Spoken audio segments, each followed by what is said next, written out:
Assalamualaikum warahmatullahi wabarakatuh. Di video dapur Mama Beke kali ini mau bikin bolu karamel sarang semut hanya menggunakan satu telur.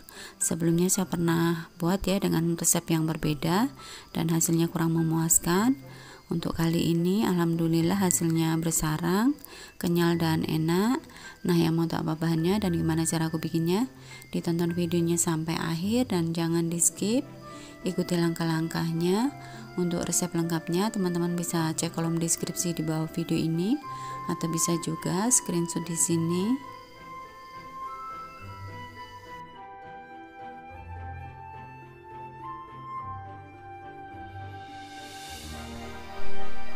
Langkah pertama, kita siapkan wajan teflon, kemudian tambahkan 85 gram atau setara dengan 6 sendok makan gula pasir.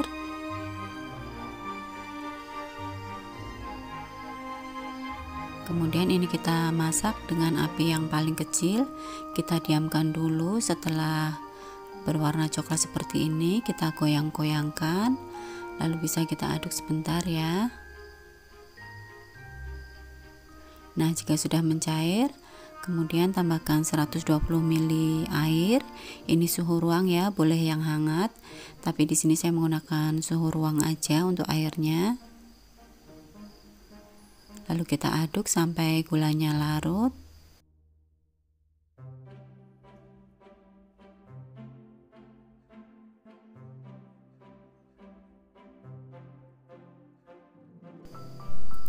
Setelah gulanya larut dan sudah mulai mendidih lagi, kita matikan kompornya. Kemudian tambahkan 20 gram atau setara dengan 1 sendok makan margarin.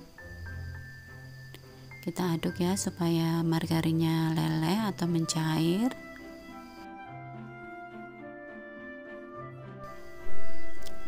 Jika sudah ini kita sisihkan dulu.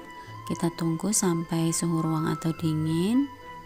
Sambil menunggu larutan gulanya dingin, kita siapkan wadah yang lebih besar, kemudian tambahkan 1 butir telur utuh ukuran sedang dan kita kocok lepas dengan balon whisk sampai telurnya berbusa.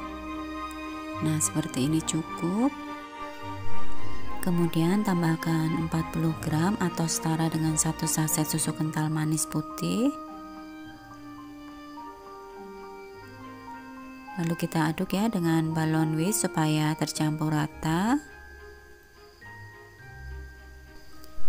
Lalu tambahkan air gula karamel yang sudah kita bikin tadi, dan ini sudah dingin ya, sudah tidak panas lagi, dan kita aduk sampai tercampur rata. Nah, seperti ini cukup. Kemudian siapkan ayakan, tambahkan setengah sendok teh baking powder dan setengah sendok teh soda kue. Kemudian tambahkan 50 gram tepung terigu protein sedang dan 50 gram tepung tapioka. Lalu semua bahan kering kita ayak. Jika sudah, kita aduk ya sampai tercampur rata. Cukup menggunakan balon whisk aja.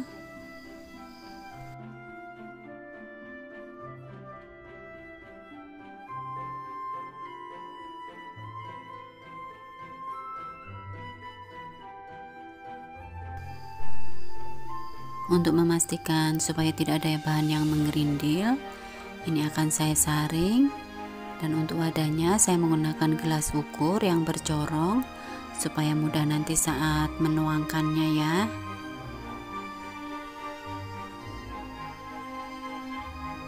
Nah, saatnya kita masak di teflon. Sebelumnya cetakan teflon sudah saya panaskan dengan api yang paling kecil.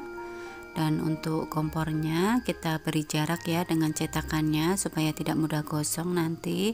Saya menggunakan besi, teman-teman bisa gunakan apa aja. Lalu oles cetakan menggunakan margarin atau minyak ke seluruh permukaannya. Dan kita tuang adonannya, sebelumnya diaduk dulu ya supaya tidak ada endapan tepung di bawah. Kemudian kita tuang di cetakan. Saran saya untuk menuang adonan kecetakan, sebaiknya setengah dari tinggi cetakannya ya, supaya tidak meluap. Di sini saya terlalu penuh ya, jadi saat mau matang dia berbuih dan keluar dari cetakannya.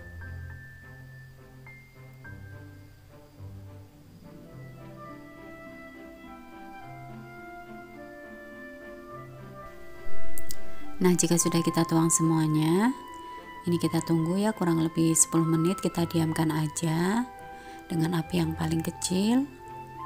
Nah, setelah berongga atau berpori seperti itu, lalu kita tutup, kita tunggu sampai matang ya permukaannya.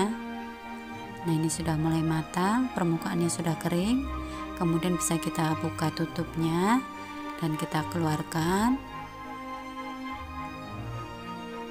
Nah, alhamdulillah ya hasilnya cantik dan bawahnya tidak gosong. Karena untuk lapisan bawahnya saya ganjal menggunakan besi ya, supaya cetakannya tidak bersinggungan langsung dengan api kompor.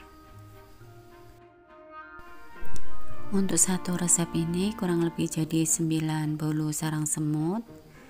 Nah, ini hasilnya ya, empuk sekali, dan akan saya coba potong untuk seratnya atau pori-porinya.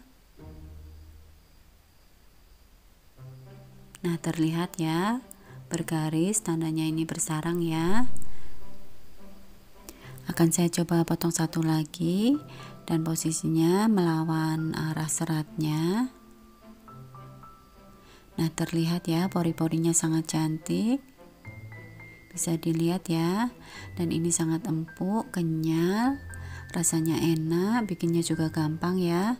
Ini recommended sekali untuk dicoba, karena saya pernah nyoba resep sebelumnya dengan berbeda takaran, dan ini saya nyoba yang satu ini, resep ini ternyata alhamdulillah berhasil ya, dan menghasilkan pori-pori yang sangat cantik.